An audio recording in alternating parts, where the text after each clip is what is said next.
Hi friends, welcome to our channel சுப்புட் travel blog. நம்ம இப்போ வந்திருக்கிறது மதுரையில் இருக்கக்கூடிய திருமலை நாயக்கர் மஹாலுக்கு தான் வந்திருக்கோம். மதுரை மீனாட்சி அம்மன் கோயிலிருந்து ஒரு 2 கிலோமீட்டர் டிஸ்டன்ஸில் தான் இந்த திருமலை நாயக்கர் மஹால் அமைஞ்சிருக்குங்க. மதுரையை ஆண்ட திருமலை நாயக்கர் அவருடைய நினைவாக கட்டப்பட்டது தான் இந்த திருமலை நாயக்கர் மஹால்.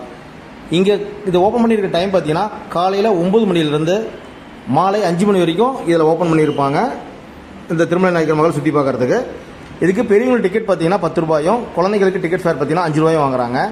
உள்ளே போனோம்னா நிறைய திரைப்படங்கள் நமக்கு ஞாபகம் வருங்க.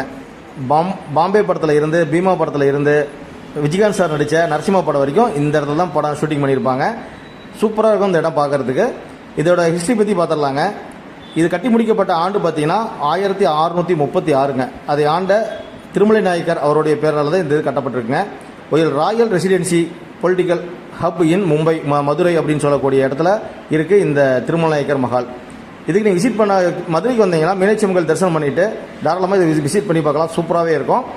நீங்கள் மதுரை மீனாட்சி அம்மன் கோயில் மதியம் கோயில் நட சாத்துறப்போ வந்தீங்கன்னா கூட மதிய டைமில் இதை பார்த்துட்டு போகலாம். நல்லா ஜிலிஜிலிப்பாக சூப்பராக இருக்கும் இந்த இடம்.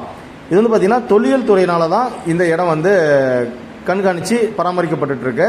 இதில் நைட்டு வந்து லைட் ஷோவும் போடுவாங்க. அது வந்து இப்போ தான் ரெடி பண்ணிகிட்டு இருக்காங்க. முடிச்சதுக்கப்புறம் பார்த்தீங்கன்னா சூப்பராக இருக்கும். தேங்க்ஸ் ஃபார் வாட்சிங் சுப்புட் ட்ராவல் விளாக்.